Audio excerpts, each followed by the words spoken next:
da conformação, a gente vai ver muito vídeo, igual foi no começo da matéria. Tá bom? Antes, eu quero falar o que a gente já viu até agora. Quem já viu até agora? Vou começar por aqui. Quem já viu até agora? Não é esse slide. Eu fechei o slide certo, meu Deus.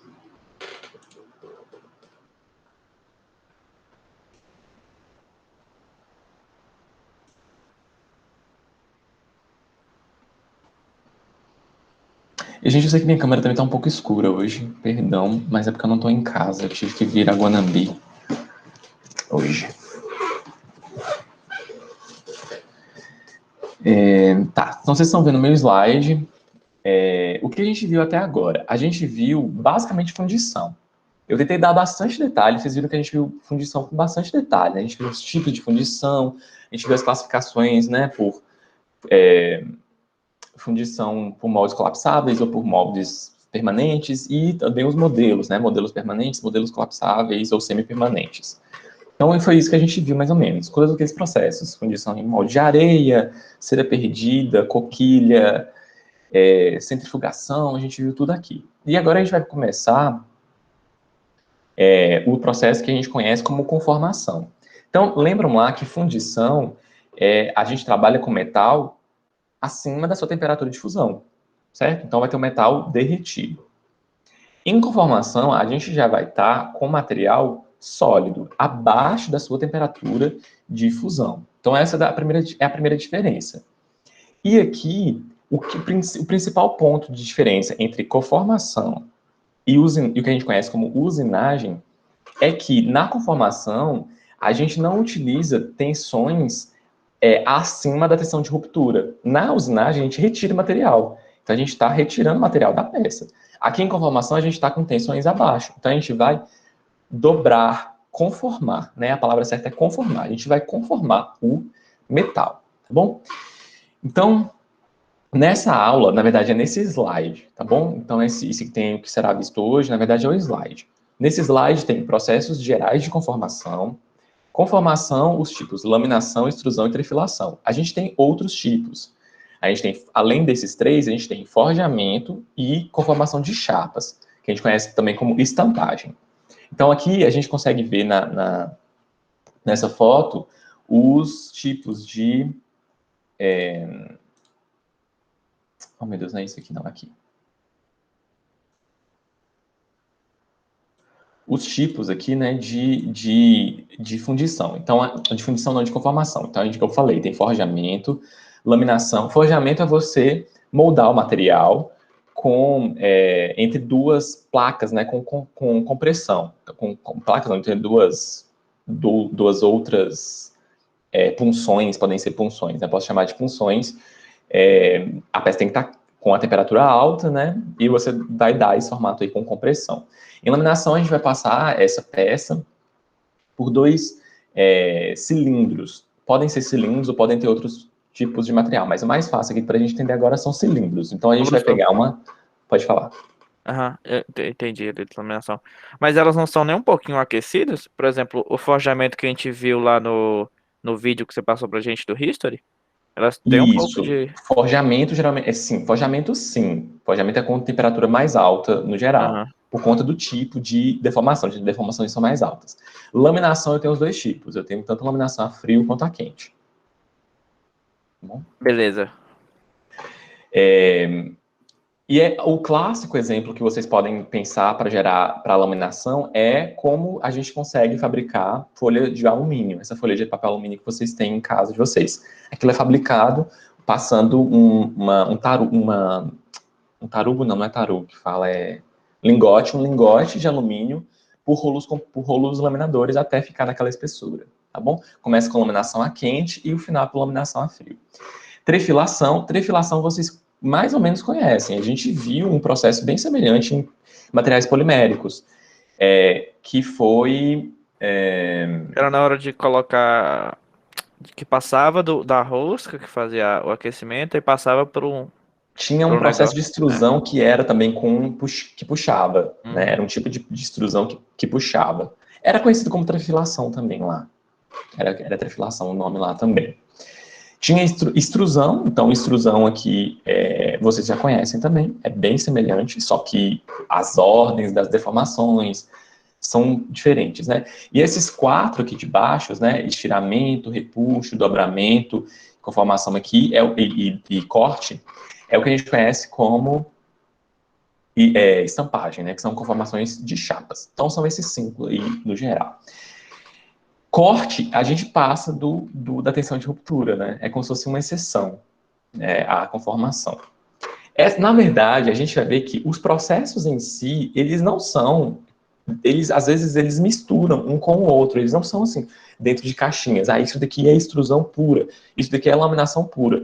A gente vai ver um tipo de laminação que fabrica tubo. Então, como que eu faço laminação para fabricar tubo? Né? Assim, na minha cabeça parece coisa de outro mundo. Como você usa laminação para fabricar tubo. Então, os processos, às vezes, vocês vão ver que eles não são puros, exclusivos, né? Tipo assim, dentro de uma caixa, ok? Então, aqui a gente vai começar a ver essas generalidades. Daqui a pouco tem os vídeos. Então, a conformação, assim como a fundição, é muito antiga. Na verdade, para mim, a fundição e a conformação, elas são muito aliadas, né? Porque depois que você funde, depois que você tem o material fundido, você precisa dar forma, né? Você pode dar uma outra forma para aquele material fundido, né? É o que a gente conhece lá. Eu falei igual o Jefferson falou do vídeo lá do desafio sobre fogo, em que você martela, né? Um material que foi fundido, né? Ele tem uma forma, depois você esquenta e começa a martelar. E a gente está utilizando um processo que a gente conhece como forjamento, que é um tipo de conformação. Então, essas marteladas, elas são já da época da fundição. Né? Essas marteladas para você dar uma forma do material que você deseja. Conformação é utilizada há muito tempo para fabricar, por exemplo, armamento, né? Forja é um tipo de associado à fabricação de lâminas, né? Muito, muito antigo. E, como já falou, o material tem que estar quente para você conformar. Não necessariamente, você pode fazer conformação a quente ou a frio. Né? Parece meio... A gente vai ver até que, na minha cabeça, às vezes eu acho até estranho como certos metais, eles se deformam tanto a ponto de você conformar, né, a frio aí. Certo? Ok. A conformação diferente, por exemplo, da usinagem, ela é um processo que não gera tanta sucata, né? Não sendo um processo de corte em que você tem geração de sucata, ele é um processo que não gera tanta sucata. Você estica o material, geralmente, até a forma que você deseja. São processos relativamente rápidos, né? Igual na fundição que você tinha, às vezes, que preparar o molde, e o tempo de preparo do molde era, às vezes, de horas. Por exemplo, no processo com cimento ou no molde congelado, esses processos para fabricar os moldes eram demorados, né? E a gente vai ver que a conformação, principalmente essa parte introdutória aqui de conformação, que eu vou falar muito de encruamento, de recozimento, né, de propriedades de material, a gente vê que... perdi o que eu ia falar. A gente vê que o processo de encruamento, por exemplo, você consegue melhorar as características do material, você consegue aumentar a resistência dele. Lógico que isso é sempre controlado, né? Você não pode deformar demais o material, senão ele vai ficar muito frágil, tá bom? Então, muitas vezes isso vai ser desejado. Geralmente, as tensões que a gente aplica são compressivas, né? A gente pode ter outros tipos de flexão, dobramento, né? Dobramento, flexão, torção. A gente pode ter diversos tipos de esforços, mas geralmente são compressivos, né? Por exemplo, forjamento, laminação, são bem compressivas. Mas a matriz, né, com as tensões são bem complicadas. Vocês lembram que eu expliquei um pouquinho para vocês sobre a matriz, o tensor de tensão de Cauchy, aquela aula que eu dei lá em poliméricos, né, materiais poliméricos, em que a gente tinha três centrais, né, a linha diagonal central da ordem de tensões normais e as outras 6 pares, né, de tensões cisalhantes. Então, as tensões, elas são combinações daquilo tudo, e a gente pode ter inúmeras combinações daquilo, a gente pode ter diversos tensores de tensão de Cauchy. Né? Eu estou referenciando meio vago, não sei se todo mundo está lembrando, né? Mas Tensão de Cauchy? vocês lembram desse tensor de tensão de Cauchy? Era uma matriz que tinha as tensões sigma na linha diagonal e as tensões cisalhantes no triângulo superior e inferior. Não sei se todo mundo vai Como é que lembrar. se escreve, professor? Perdão, não escutei. Como é que se escreve tensão de Cauchy? Cauchy é C-A-U-C-H-Y. Cauchy. Tensor de tensão de Cauchy. Mas eu só estou comentando, não vem ao caso, né? Porque vocês viram, foi por isso que eu comentei. A ideia que eu quis passar é que essas tensões elas podem ser combinações complexas, né? Mas geralmente da ordem compressivas aí, principalmente aqui para a gente em conformação. E aí, aqui tem exemplos de tipos de conformação que a gente utiliza outros tipos de tensão que não são compressivas. Por exemplo, igual eu falei, corte, que é uma tensão de cisalhamento. A gente consegue ver aqui nessa imagem, né? Nessa imagem, justamente onde tem essa bolinha aqui, no corte a gente faz cisalhamento. Lembra que eu falei que era cisalhamento? Era justamente, meu professor falava que era guilhotina, né? Que era cortar pescoço. Isso é cisalhamento. Tá bom? São essas tensões assim, paralelas, né? Bem próximas, tá bom? E, por exemplo, de tração também, por exemplo, em trifilação. Em trifilação a gente tem bastante tensão de tração, mas a gente também tem tensão de compressão, tá bom? Principalmente nessas áreas onde tem essas setinhas aqui, a gente tem tensão de compressão. Por isso que eu falei que são combinações complexas, tá bom? Ok, agora a gente vai ver um pouquinho dos vídeos para a gente começar a acostumar o que são esses processos aqui. Então eu vou parar essa apresentação para mostrar para vocês os vídeos.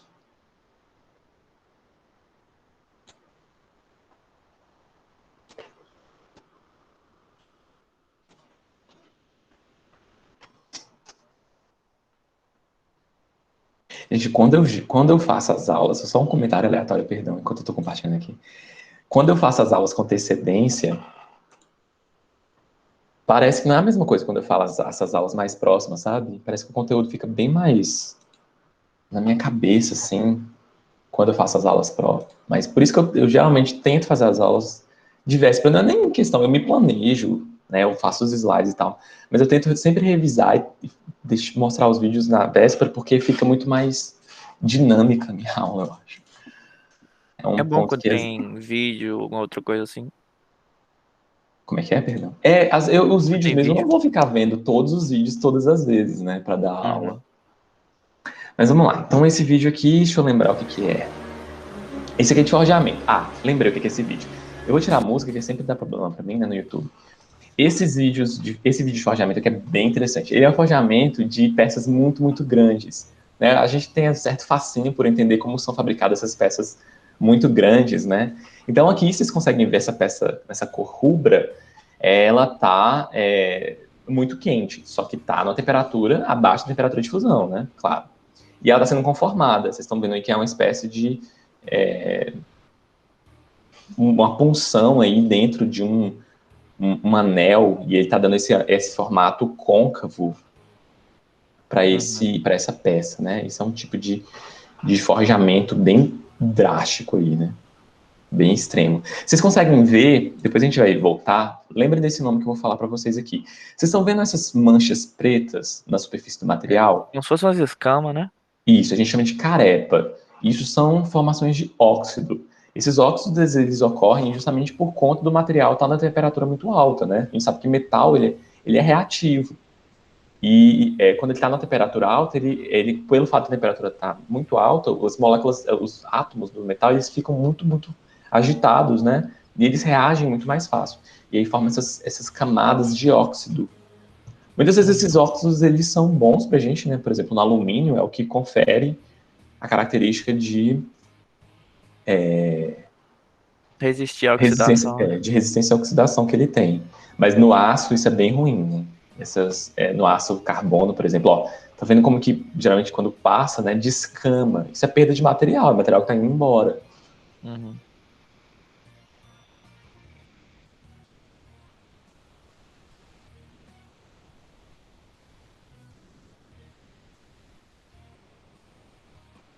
Gente, essas peças, elas estão por volta, assim, de mais de 700 graus Celsius.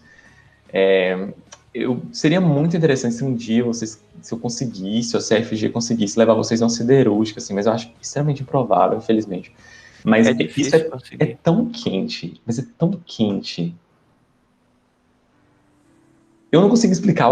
A peça, ela pode estar, assim, a metros de vocês. 30, 40 metros. Você consegue sentir, assim, o calor vindo na sua direção. Uhum. Ah, esse é muito legal. Isso aqui está conformando com o pino central. Ele já está nesse formato meio cilíndrico, né? E ela vai forjando, né, entre duas peças cilíndricas, como se fosse uma laminação. Tá vendo que isso aqui é um tipo de forjamento, mas ao mesmo tempo você pode Mistura falar, com parece uma laminação, né? laminação. Parece uma laminação. Você não está com dois cilindros, né, Uhum. fazendo um anel. Poderia falar, né? Não é um forjamento puro. Por isso que não é tão assim fixo essas separações. Vocês estão vendo que agora já está, né? O anel está subindo. Ah, ele deu as dimensões aqui de como começa e de como termina. Ele dá Eu li diamante. diâmetro. O diâmetro interno de 5.200. Então, tem a altura é de 1,14 m, mais ou menos. O diâmetro é de 5 metros. Espessura é de 56 centímetros, mais ou menos. 57 centímetros, mais ou menos. 5 metros, professor. É bem grande, hein? Oi? 5 metros. 5 metros de diâmetro, isso mesmo. Nossa. O diâmetro interno era 5 metros, o diâmetro externo era 6 metros. Tenho quase certeza que era isso mesmo. A espessura do anel estava ali 56 centímetros. Mas o diâmetro é isso mesmo. É grande, isso é enorme. 89 toneladas, 89 mil quilos. Meu Deus. Não serve pra quê essa peça, professor? Usar em quê? Não sei para que é esse anel, não. Mas essas super máquinas, né? Essas máquinas grandonas, aquelas escafadeiras grandonas, elas utilizam essas peças assim grandonas. Olha para você ver a máquina que está fabricando. Olha o tamanho do pino que tem ali. Pode ser para você fabricar peças grandes assim, né? Você pode estar usando uma peça grande para fabricar, uma máquina grande para fabricar outra máquina grande também. Olha o tamanho dessa prensa hidráulica. Olha o tamanho. Você viu o cara? Vocês viram o cara do lado? Olha o cara aqui do lado. Olha aqui do lado direito. Vocês conseguem ver o tamanho dele? Olha o tamanho dessa prensa hidráulica.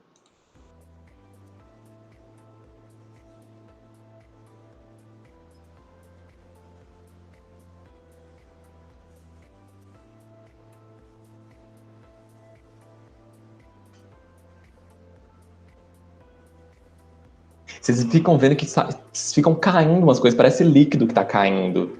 Isso não é líquido, né? Isso são as carepas lá, são as camadas de óxido. Fica parecendo um líquido, né? Caindo. Ó, agora que girou, o tanto que cai. São as faíscas.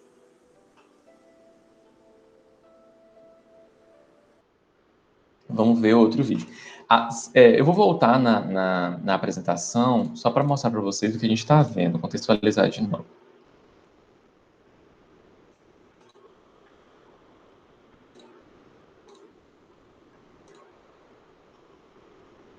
Então, aqui a gente viu forjamento, né? A gente viu isso aí, forjamento de grandes peças. Além disso, forjamento de lâminas, né? Eu sempre fico falando desse. Jefferson também sempre comenta do desafio sob fogo, É, porque uma espécie de forjamento muito, muito claro, né? É para você fabricar lâminas com aquelas bigornas, né? Em que a pessoa fica martelando a peça. Então a gente viu agora forjamento, a gente vai ver laminação, trifilação, extrusão e estampagem. Tá bom? É isso que a gente eles está usam vendo aqui. bastante prensa, eles usam tanto a prensa hidráulica quanto o martelo. É Vou procurar aqui. bastante. Uhum. Sob fogo. Toda vez eu falo, então vamos mostrar.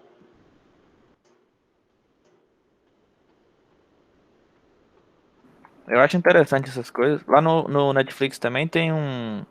Assim, que o pessoal que gosta de forja tem o pessoal que é escultor de vidro também. Assisti tudo. Sim, Blown Away. Isso. Muito legal, muito Assisti legal. todinho.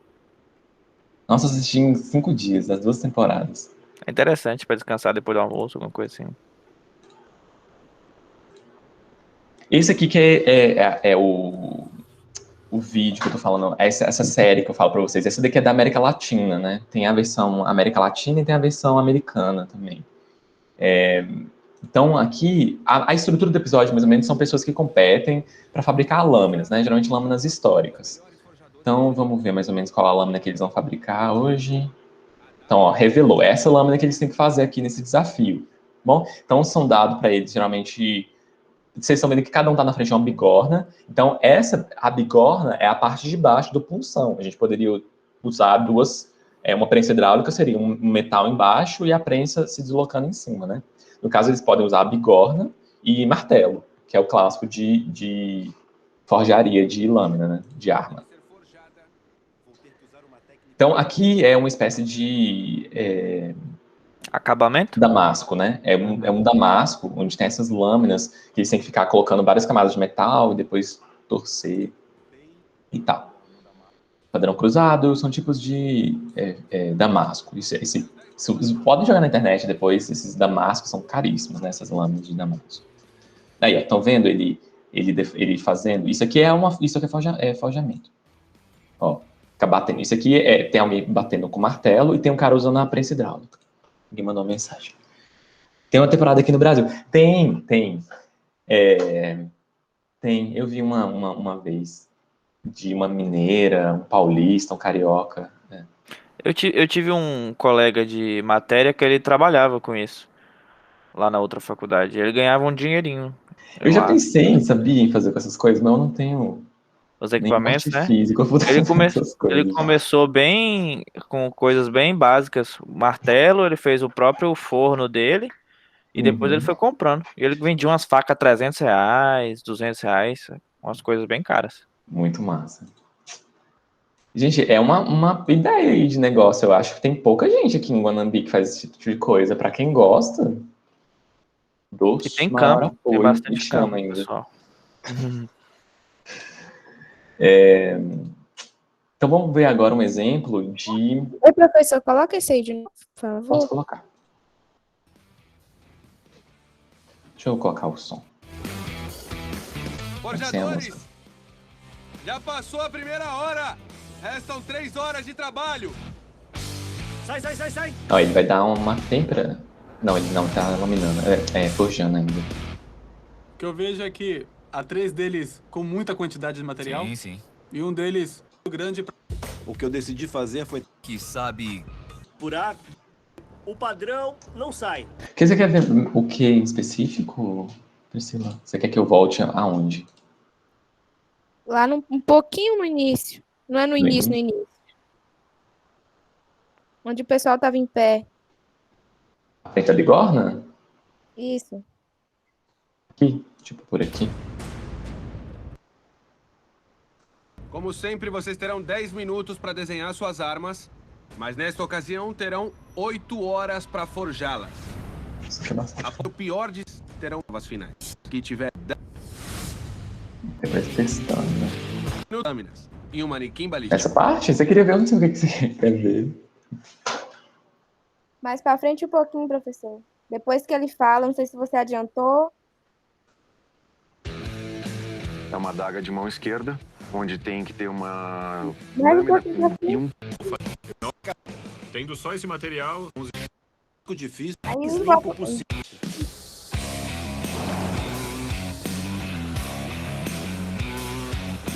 Selecionei bem meu Escolhi um da Que parte?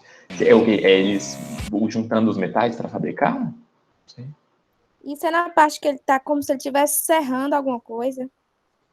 É porque assim, nesse programa, eles dão meio que formas convencionais de eles obterem os metais. E ali eles deram vários pedaços de metal. Então, às vezes, eles estão cortando para deixar o material menor, para depois empilhar as camadas para poder obter aquele padrão damasco que eu falei, né? Então, aquilo é feito empilhando várias camadas de metal e depois você tem que meio que fazer uma solda. Então, você coloca isso no forno e forja para poder isso aderir, soldar. A gente fala soldar mesmo, para soldar, para não ter delaminação, descascar isso depois. Tá bom? Tá bom. Certo. Então, agora eu vou mostrar para vocês um vídeo sobre laminação. Que se esboça. Aqui já está num tempo já mais na parte que eu quero mesmo, que é do laminador reversível, de um processo de laminação. Esse laminador aqui, que fala laminador reversível, ele é um laminador que você pode fazer a laminação nas duas direções, né? Então ele está indo aí, o lingote está indo numa direção, depois ele volta. Vocês percebam uns detalhes, né, sobre esse vídeo. Percebam que cada vez que o lingote passa nos rolos laminadores, ele vai aumentando de comprimento. Então, como ele vai aumentando de comprimento, essa velocidade desse lingote acaba aumentando. Ele começa numa velocidade, depois ele vai ficando mais rápido. Não sei se vai dar para ver nesse vídeo aqui.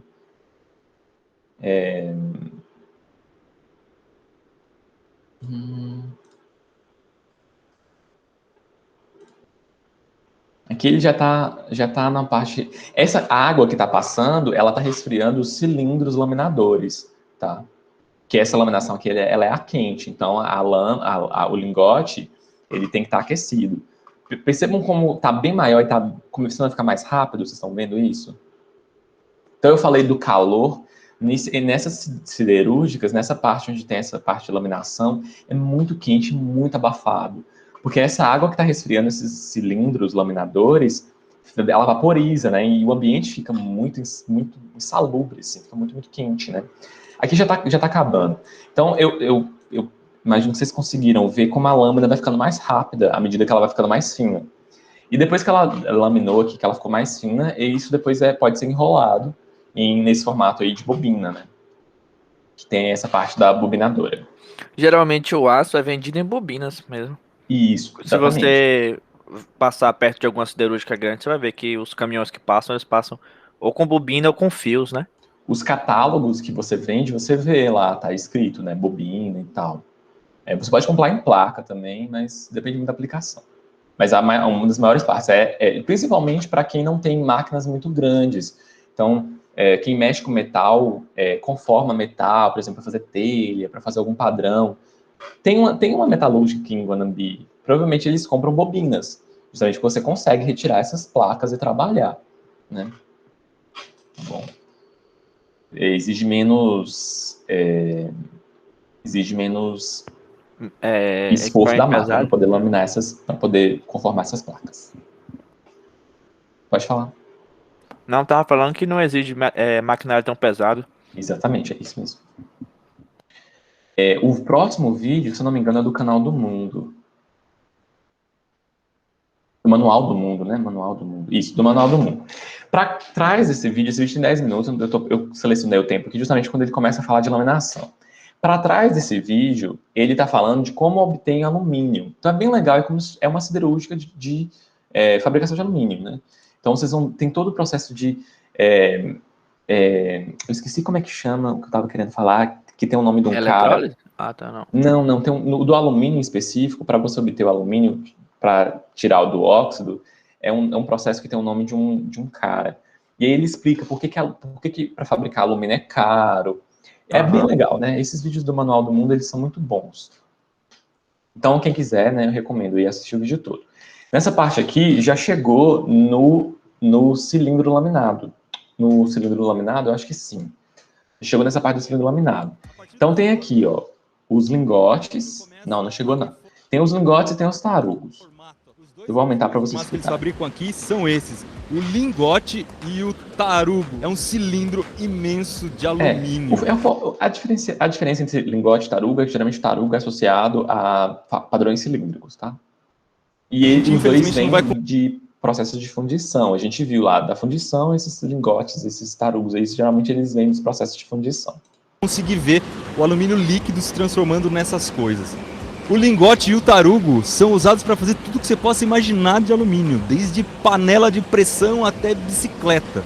Como nessa fábrica que eles não produzem nem panela de pressão nem bicicleta, a gente resolveu continuar o vídeo seguindo um produto que é o mais próximo que você vai ter em casa, que é o papel alumínio. Aqui se fabrica papel alumínio, a gente vai ver.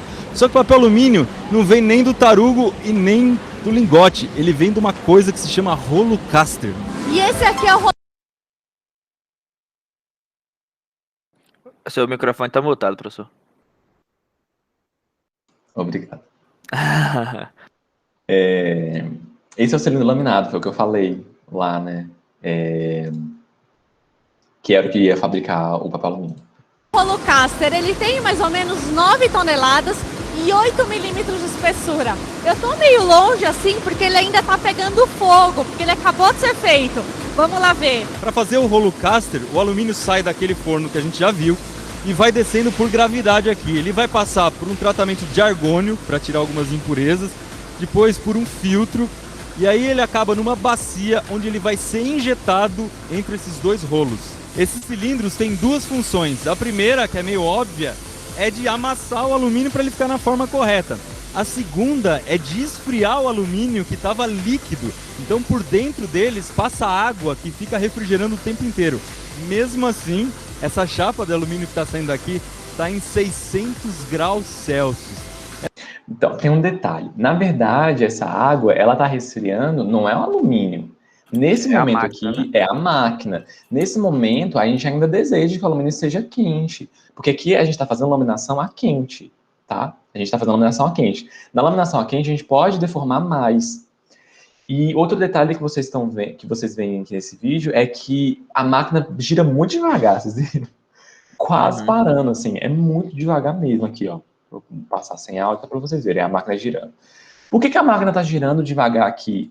Que lembra depois que, imagina, esse papel, essa folha de alumínio, ela está com 8 milímetros. Uma folha de alumínio que a gente compra, ela tem micrômetros de espessura, assim.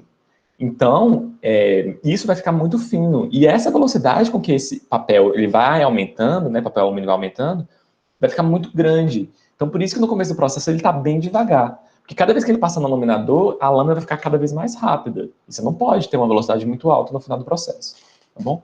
Porque a folha é muito delicadazinha. Está em 600 graus Celsius. Essa máquina é capaz de trabalhar por 12 dias sem parar.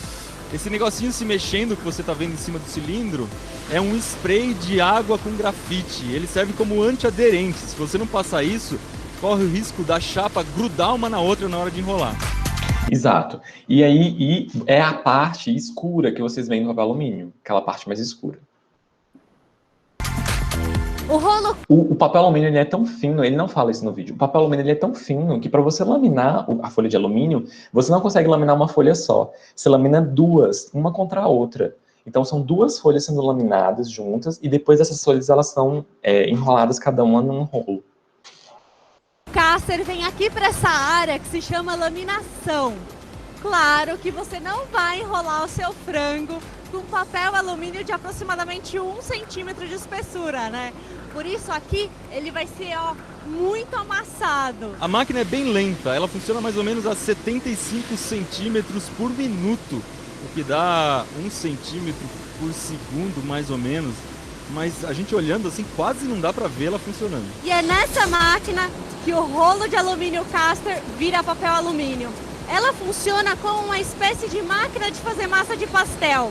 São 2 cilindros que eles vão girando e comprimindo a folha de alumínio. Essa folha passa em média 10 vezes por esses 2 rolos. Estão vendo como agora está bem mais rápido? E são detalhes. Lógico que ela está usando uma linguagem acessível. Ela está descrevendo o processo de laminação. Parte de passar como se fossem 2 rolos de macarrão, amassando, né? Isso você está deformando uma folha de metal em 2 rolos compressores aí, 2 laminadores. Compressores. E só passa 10 vezes porque cada vez que a folha passa, ela diminui 50% de espessura. Ele vai ganhando tensão, ele vai esticando cada vez mais por dentro, e aí é como se tivessem elásticos lá dentro que estivessem muito esticados. Para relaxar essa tensão do material, às vezes ele tem que passar por esses fornos que estão aqui atrás, porque aí ele vai amolecer um pouquinho e ficar mais relaxado, aí ele passa.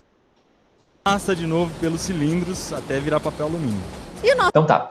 Esse processo que ele está falando de passar no forno de novo, a gente vai ver isso. Isso chama recozimento. Na verdade, igual para Jefferson que fez materiais comigo, isso é um tratamento térmico que a gente faz para recuperar propriedades do material. É mais ou menos isso que a gente vai ver na aula de hoje. A gente vai falar muito sobre recozimento e encruamento. Tá bom? Nosso papel alumínio tá prontinho para fazer um frango assado no forno.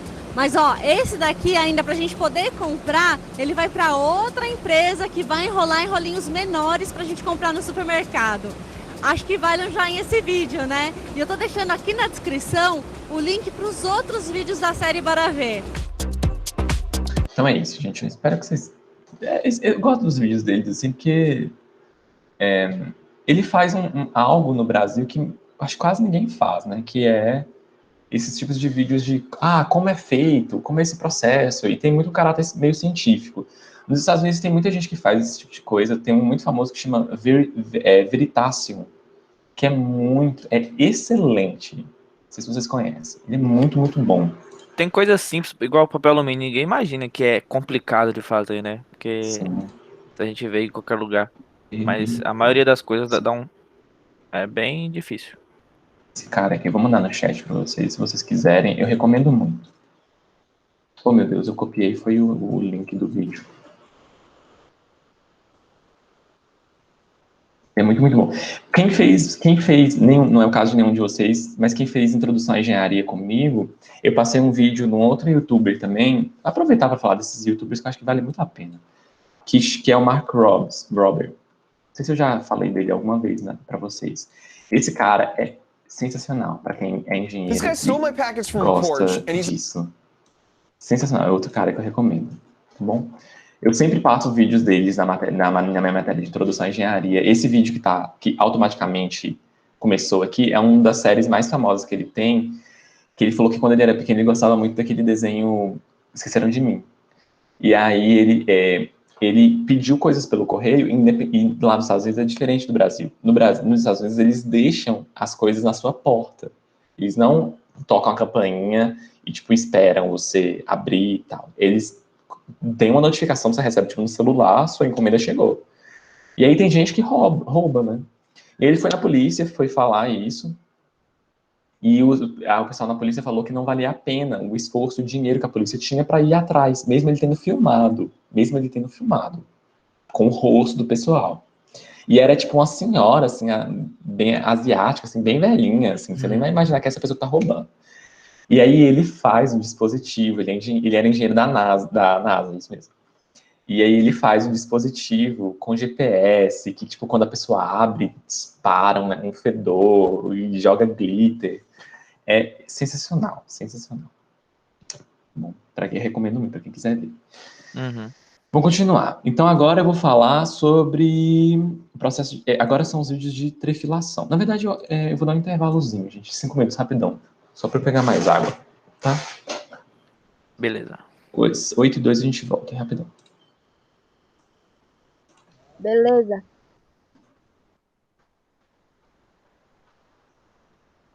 Tô com fome também. Aproveita.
Pronto, voltamos.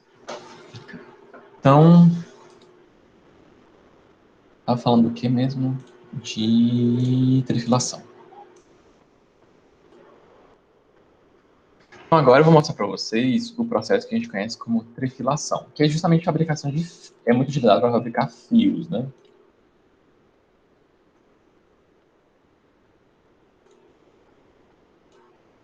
Em inglês aí chama wire drawing, né? Eu vou tirar o som, que não precisa. Isso aqui é um esquema, tipo em 3D, simulação 3D aí, mostrando como que faz. Para você, é assim, na trifilação, é como se fosse o oposto da extrusão. Na extrusão, você está empurrando. Na trifilação, você está puxando. Então, para o processo de trifilação ocorrer, para você fabricar fio, né, metálico, você tem que passar esse fio que você está querendo reduzir de seção, você tem que passar em todo o processo. Aí sim, lá vocês vão ver que cada um desses cilindros que estão rolando, são eles que estão fazendo a força. São eles que estão tracionando o meu fio. Né? Então, para você ter o processo, você tem que passar esse fio por todo esse processo, enrolar, e aí você liga esse cilindro que está rodando. E aí ele que vai fazer a força, puxando esse fiozinho aí, tá bom? E cada vez que ele passa num estágio, ele vai reduzindo a seção transversal, tá bom? Então esse vídeo aqui é muito bom porque ele é um esquema bem bonitinho, né? A gente vai ver agora um real. Ali, ó. Tá vendo que aqui o fio está sendo puxado. Isso daqui é a alimentação, e lá no final vai ter onde que está puxando. O puxar é lá no final. Então a gente está vendo o começo agora. A bobina que tem o fio mais espesso. Aí cada vez, agora ele está passando um processo que ele vai endireitar esse fio, né? Esse fio que vai ser trefilado. Ele está passando aí. Dá para ver que o metal aqui já fez um estrago no cilindro, né? Estão vendo? Ó?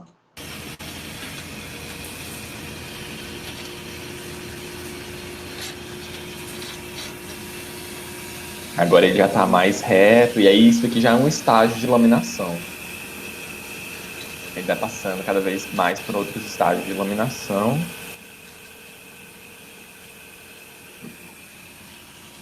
Mas essa indústria aí tá meio armengada, tem uma abraçadeira ali. Não é? E essa oscilação, essa vibração não era para estar assim, não. Essas máquinas de trefilação, elas não vibram. Aí as abraçadeiras.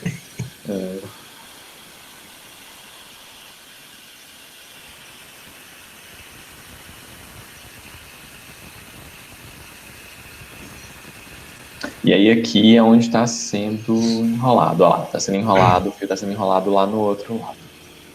E é aqui que está tracionando, né? Desse lado aqui que está tracionando, tá bom?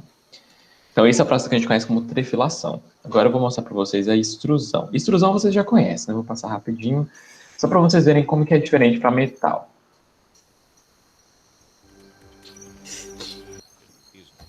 Aqui, ó. Aqui esse cilindro é de alumínio e ele está aquecido, tá? Então é um cilindro de alumínio bem quente. Só que o alumínio ele não fica rubro como o aço, né? Vocês viram que aquela hora no vídeo do Manual do Mundo, a moça falou assim, eu tô meio afastada porque tá pegando fogo. O alumínio ele não fica com a coloração rubra, assim, né? Tão clara quanto o ferro, material ferroso, não.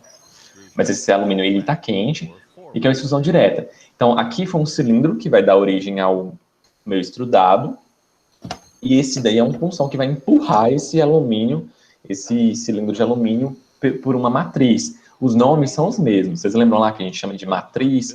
O que dá o formato do que está sendo extrudado chama matriz. Aqui também vai chamar matriz. Então, ó, aqui já está saindo tipo uma canaleta, né, de alumínio extrudado. Bom? O alumínio ele fica fosco. Fica. É por causa do óxido, né? É que eu faço solda de cano de alumínio aqui, quando ele aquece, fica fosco. Até eu sempre comento de alumínio oxidado. Às vezes tem canos de alumínio, sim, algumas estruturas de alumínio que ficam oxidadas, e aí fica, né, branco, fosco, o óxido. Minha panela A alumínio ela é branca. Pode falar, perdão. minhas panelas aqui em casa não ficam, não. Mas é porque essas panelas, elas não oxidam, né? Mas a temperatura também é bem menor. É, Com bem menor. certeza. E são ligas também, são ligas de alumínio. E na verdade, elas já estão oxidadas na superfície, né? Só que a gente, no alumínio metálico é um pouco diferente. Se no caso não tem aquela rosca, não, né, professor? Não, aqui é com prensa hidráulica. É com prensa, é com muita força. Gente, e assim, a extrusão às vezes é bem drástica, sabe? Você sai desses perfis de alumínio e vocês viram lá o perfil que a gente obteve aqui estrudado, ó. Isso daqui é quase um tubo de seção retangular. Então é uma redução bem drástica, assim. Então é um processo que você tá... É igual lá no polímero, vocês lembram que a gente tinha a rosca, ela estava aquecida, e o próprio movimento da rosca fazia com que o polímero, ele fundisse. Aqui a gente precisa do alumínio a uma temperatura alta para ele poder fazer isso. Depois a gente vai ver que tem alguns problemas, né? Na extrusão tem alguns problemas de fluxo. Assim, parece que tá empurrando uma espuma. Facinho, né? Parece que tá empurrando Sei lá, um pedacinho. Parece que tá espremendo um vídeo de ketchup. Pior que parece mesmo, nem parece que é um metal. Uma força. Por mais que alumínio seja dúctil, né? Alumínio é bastante dúctil. Por mais que alumínio seja dúctil, é uma redução bem drástica. É um processo bem drástico. Tá, e aí o último que a gente vai ver é de conformação de chapas, tá bom?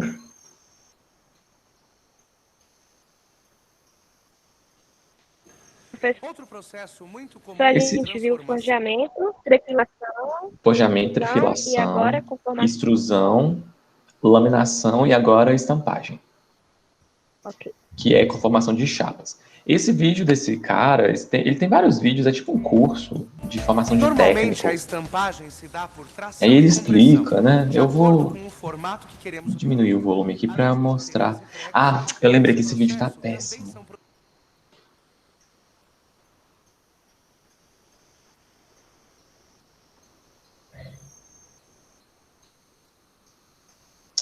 Eu gosto dos vídeos dos vídeos do... Como é que chama isso? Telecurso 2000. Eu gosto dos vídeos do Telecurso 2000, que eles são muito didáticos. Uhum. A estampagem, ela é para todos aqueles processos. Dobramento, tem aquela parte de corte. Então, todos os processos eles chamam de estampagem, de uma forma geral, né? Com conformação de chapas. Então, vocês vão ver aqui nesse vídeo, eu acho que eu passei esse vídeo para os meninos, para os outros meninos de outra matéria que eu dei. Esse daqui... não dava para ver. Aqui, ó. Esse é um perfil conformado, estampado. Vocês veem que tem alguns furos, tem umas partes dobradas, né? Só que eu não achei um vídeo onde ele tem as etapas de estampagem. O melhor vídeo... Pode falar. Provavelmente aí passou por uma laminação primeiro. Sim. Já venho aqui de uma placa, né? De uma laminação, sim. A gente começa a perceber que os processos, eles não... Às vezes, para fabricar uma peça, precisa de vários processos. Né? Uhum. A gente estuda os processos separados, mas é interessante você perceber que a peça ela passa por vários processos. É igual eu falei, toda peça metálica passou por um processo de fundição em algum momento da sua vida. Em algum momento ela estava no estado só líquido, fundido, para depois passar por um processo de fundição.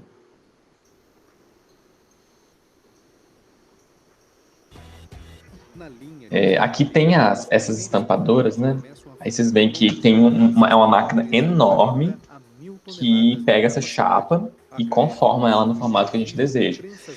Geralmente, a conformação ela é feita em etapas. Então, você sai de um perfil, aí, por exemplo, na primeira parte, você dá um formato mais abaulado. Na segunda, você forma as partes côncavas. Na outra, você corta. Então, geralmente é assim que faz conformação, né? Você vai passando em estágios. Tem um vídeo, lata de alumínio. Tem um vídeo da lata de alumínio que é bem interessante. Não, mas é do cara, do americano.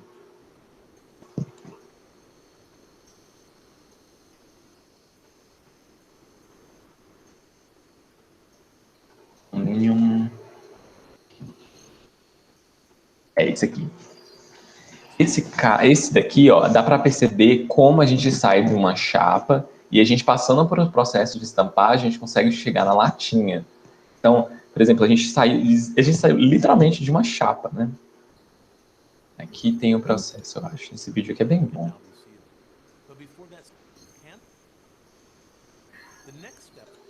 Ó, então aqui são todos os estágios, tá vendo? Então cada vez ele passa numa punção e vai diminuindo a seção transversal e aumentando o comprimento e a altura dessa latinha. E aí tem uma etapa que forma o fundo, tem outra etapa que corta em cima, e aí depois disso ainda tem outras etapas aqui, né? Vocês vão ver aqui que, ó, tá vendo, ó, as diversas etapas para formar o pescoço aí da latinha, que tem umas animações, né? Ó, tá vendo, ó? Isso aqui é um processo de conformação de chapa. Cada um desses processos, né, é um processo de conformação.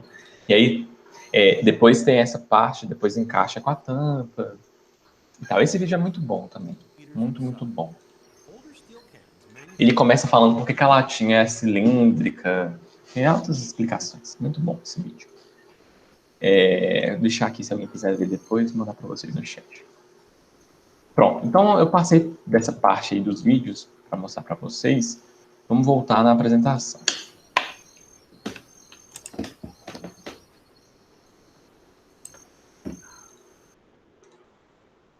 Então, essa parte das generalidades, a parte principal que eu quero passar para vocês são dois processos, né? O processo de encroamento e recozimento, que é justamente quando a gente falar de conformação a quente e a frio. Bom,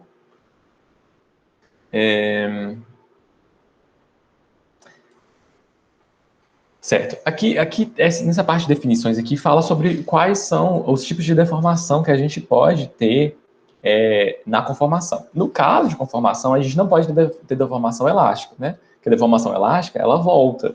Então, a gente tem que ter deformação plástica. Conformação é deformação plástica.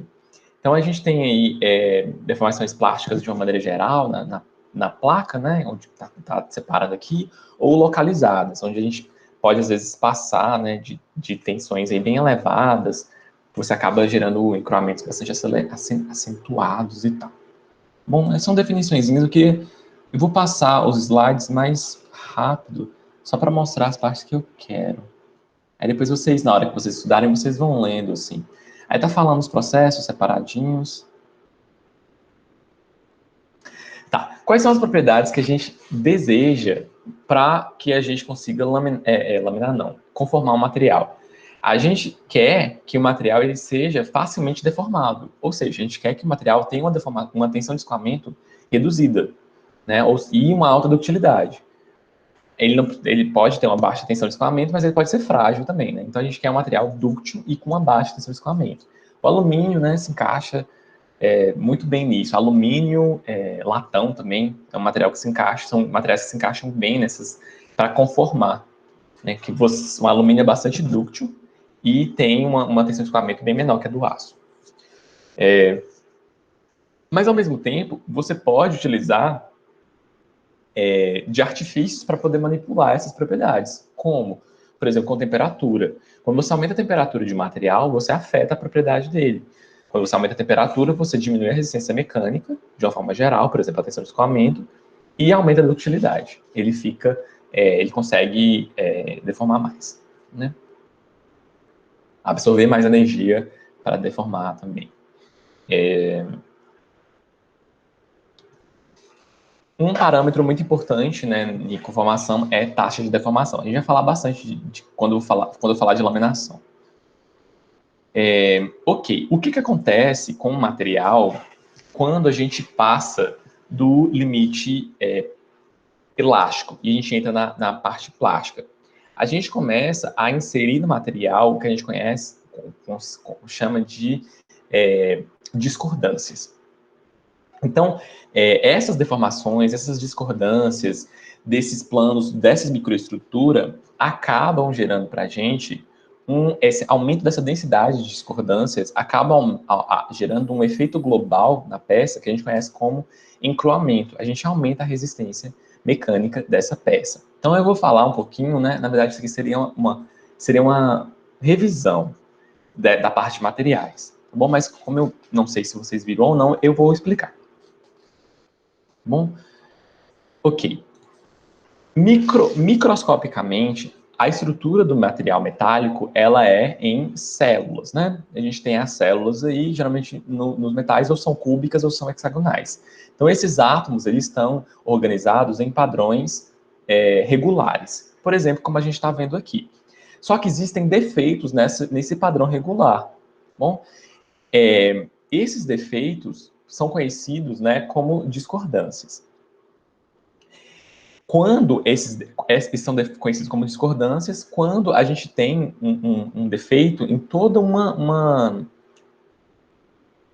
como se fosse um eixo aí, uma linha desse material. A gente consegue ver aqui, ó, que a gente tem diversos planos, né? A gente tem o plano D, o plano C, o plano B, e o plano A, ele está interrompido, né? O plano A, ele está no meio de dois planos, na parte de cima, e ele não existe na parte de baixo, né? Ele tem um plano B e outro plano.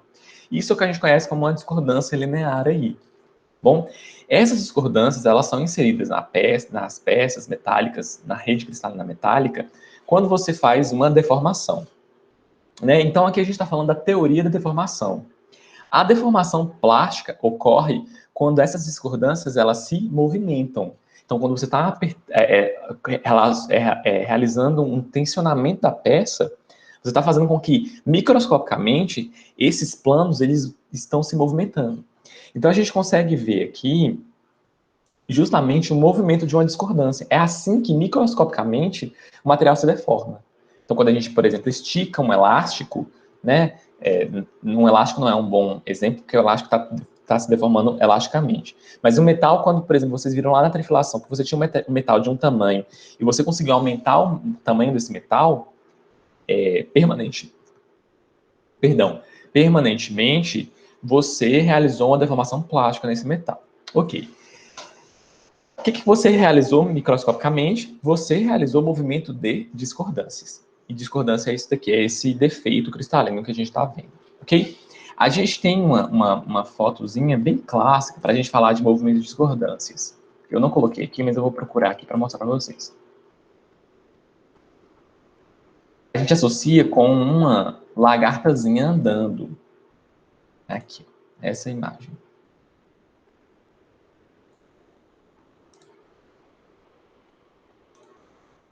Então, isso daqui, ó, a gente associa muito com essa lagartazinha andando.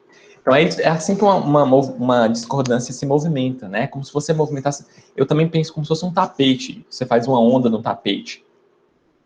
Esse plano de discordância, ele vai passando lateralmente, né? De uma em uma aí. De plano em plano, até você ter a deformação permanente. Tá bom? Ok. Tá. Mas o que e a gente tem também deformações por escorregamentos de planos inteiros que a gente conhece, né?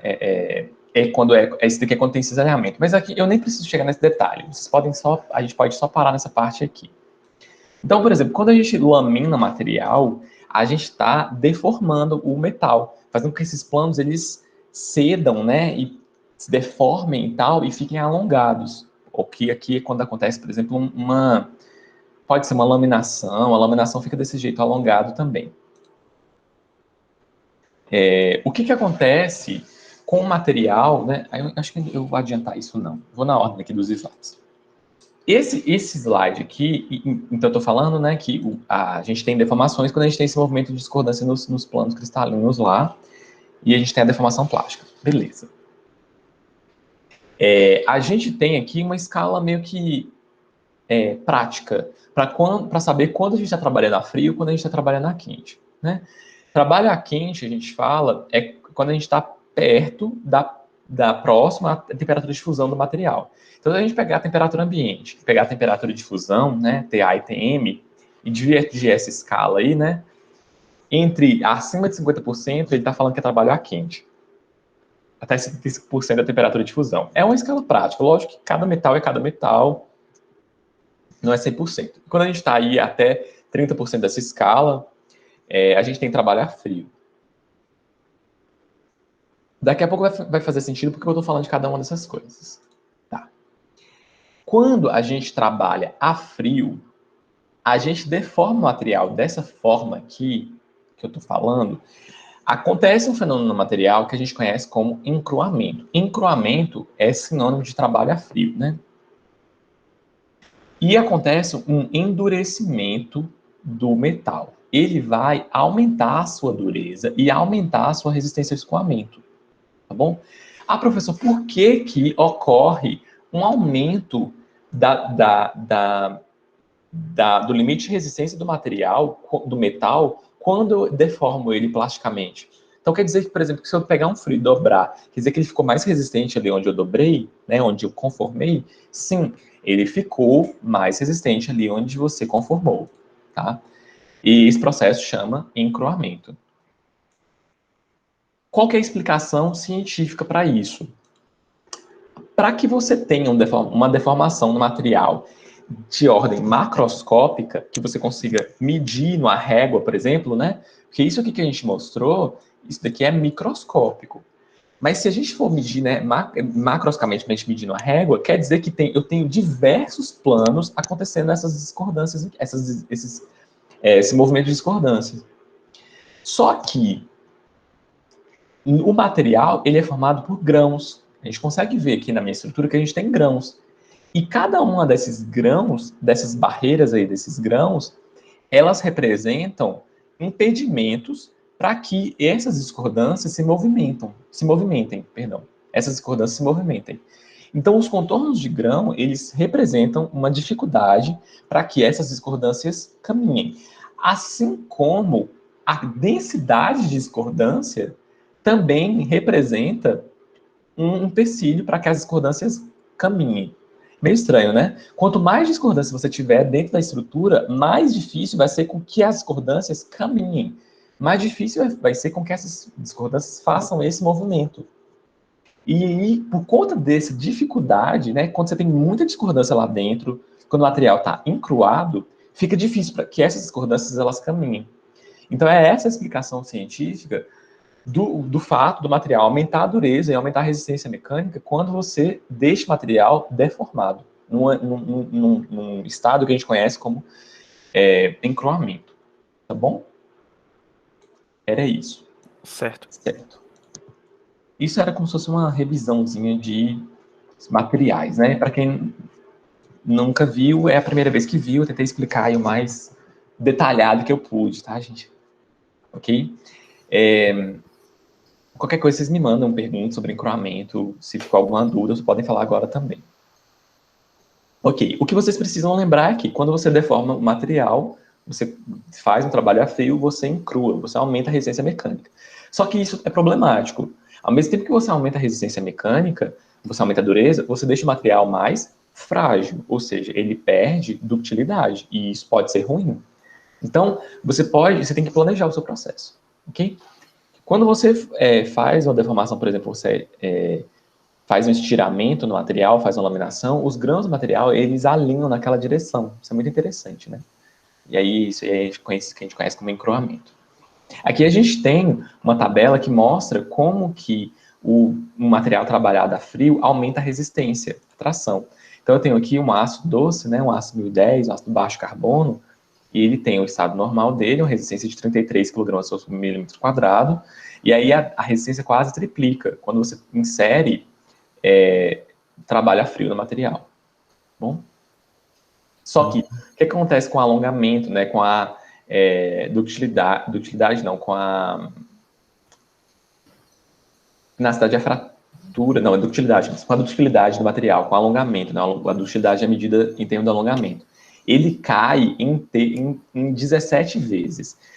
A resistência à tração aumenta 3 vezes, mas a ductilidade é mais ou menos, né, reduz em 17 vezes. 17 não, né? 19 vezes. Tá Tá bom? Ok? Então, a gente perde muito, né? E a dureza aí quase duplicou. Ok. Então, aqui tinha um material, né? Outra microestrutura aí do material antes da deformação e depois da deformação. Ok. Aqui é para uma formulazinha de trabalhar frio. É bem simples, não vou nem passar por isso. É um gráfico de como que aumenta, né? O gráfico aqui no eixo horizontal é trabalhar frio e no eixo vertical, a figura da esquerda, ela é tensão de escoamento e na figura da direita é ductilidade. Então, a gente consegue ver que a tensão de escoamento aumenta e a ductilidade cai. E a gente consegue ver que muitas vezes a ductilidade, ela diminui muito mais do que a resistência aumenta, né? Por exemplo, aqui no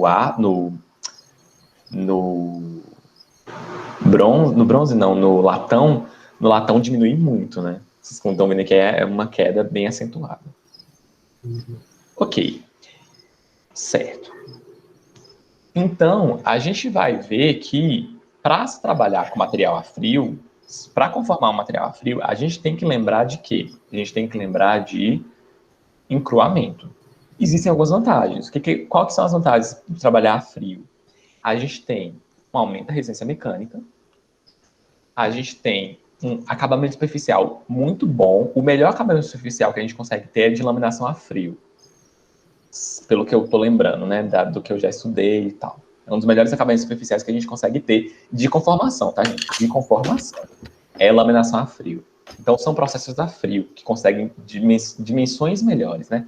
Controle de dimensão e controles superficiais melhores. Qual que é a desvantagem? Você precisa de mais energia para deformar o material a frio. Você tem que deformar o material o material consegue suportar pouca deformação. E você perde ductilidade, tá bom? Então é mais ou menos isso aí que é de vantagem e desvantagem.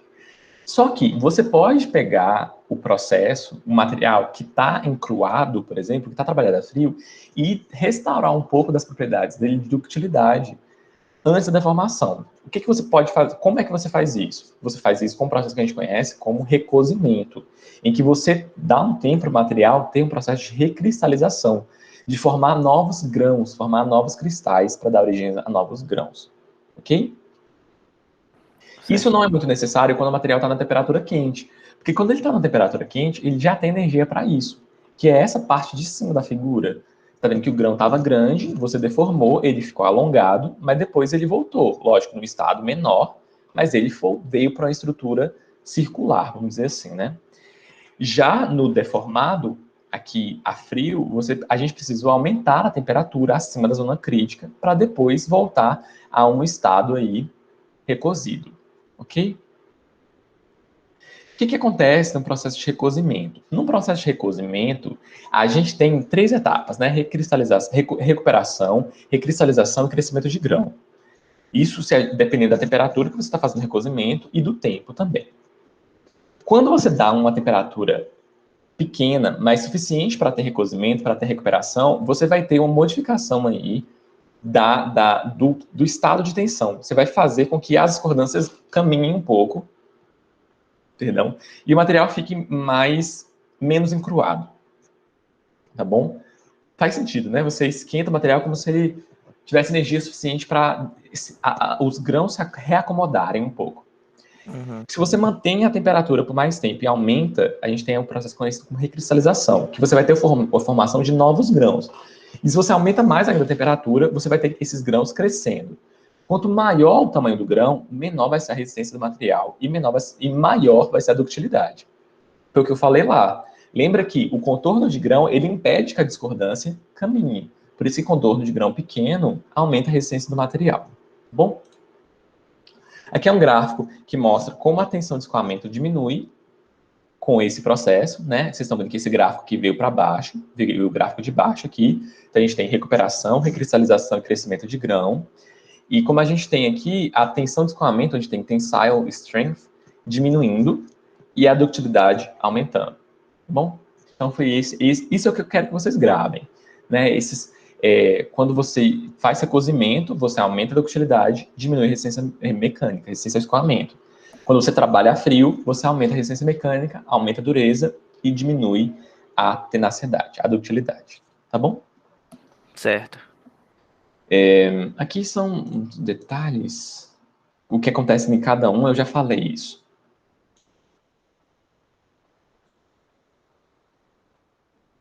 Aqui eu também já falei.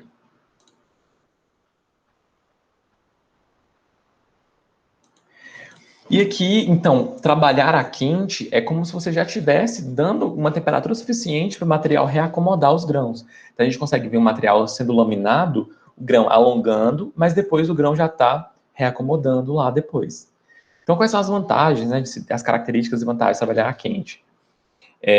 Você precisa de menos energia, você consegue deformar mais. Um material, ele tem menos tendência de fraturar, né, porque pode acontecer na laminação a frio, na conformação a frio. No processo de fundição, não sei se vocês lembram, acontecia a formação de bolhas, e você pode eliminar essas heterogeneidades na peça com o processo de conformação a quente. Né, você deforma e essas bolhas acabam soldando, né, deformando e soldando, né, juntando aí as partes. Você diminui o tamanho de grão. Então, depois que passa na conformação, a gente viu a imagem, né? Aqui. Você vê que o tamanho de grão diminui. Então, você refina o tamanho do grão depois da conformação. E lembra que o tamanho de grão menor faz com que o material tenha uma resistência mecânica maior, né? E tem materiais que você só consegue fazer trabalho a quente. É isso. Eu sei que essa última parte da aula ficou meio maçante, né? Dessas deformações, eu passei muita matéria, mas está quase acabando. Então, vantagens, né? Eu acho que eu já falei. Menor esforço, refino da material, elimina porosidade e é uma recristalização natural que ele permite. Ao mesmo tempo que você precisa de menos energia para deformar o material que está quente, você precisa de material que suporte aquela temperatura. Então, ao mesmo tempo que você diminui custo, você aumenta custo porque você precisa de material especial. Né?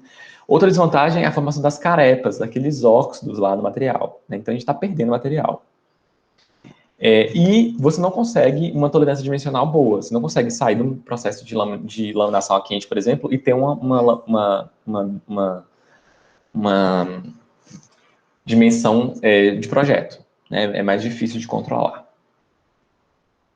E aqui a gente aqui como se fosse o último slide que vai resumir tudo que a gente viu aí nessa parte de encroamento, trabalhar frio, trabalhar quente, que a gente precisa lembrar. No trabalhar quente é como se já tivesse um recozimento natural, já tem energia suficiente para promover recristalização. Você pode deformar mais, você não vai ter uma boa qualidade superficial, não tão boa quanto trabalhar frio, nem você vai conseguir controlar muitas dimensões. O trabalhar quente geralmente precede um trabalhar frio, muitas vezes, não necessariamente, mas muitas vezes. Você consegue fazer grandes deformações, então você consegue obter deformações para gerar peças bem complexas. A gente vai ver, por exemplo, laminação que gera tubo, né? Ele precisa estar numa temperatura bem quente. E tem que lembrar que vai ter formação de óxido, crescimento de grão e contração térmica. Ok? Trabalhar frio, você vai ter uma boa qualidade superficial, um bom acabamento, uma boa controle de dimensão. Você vai ter encroamento, lembra, que aumenta a resistência mecânica. E tem que lembrar também que tem um pouco de recuperação elástica, né? Vai ter a deformação plástica permanente, mas tem um pouco de recuperação elástica. E você precisa de equipamentos que sejam mais... por exemplo, os rolos laminadores de materiais a frio, eles têm que ser mais rígidos, eles têm que ser mais duros. Tá bom? Era isso, mais ou menos, que tinha para falar na aula de hoje. Esse quadro funcionou meio como se fosse um resumo, tá, gente? Uhum. Beleza. É isso. Boa noite, pessoal. Até mais. Era isso. Até mais para vocês, gente. Até a próxima aula. A lista já está no mundo, professor? Boa noite. Eu vou colocar... Boa noite. Eu vou colocar nas duas turmas. Tá numa turma. Acho que na turma que tem você não tá, não, Ricardo. Mas eu vou fazer isso agora. Coloca o invite.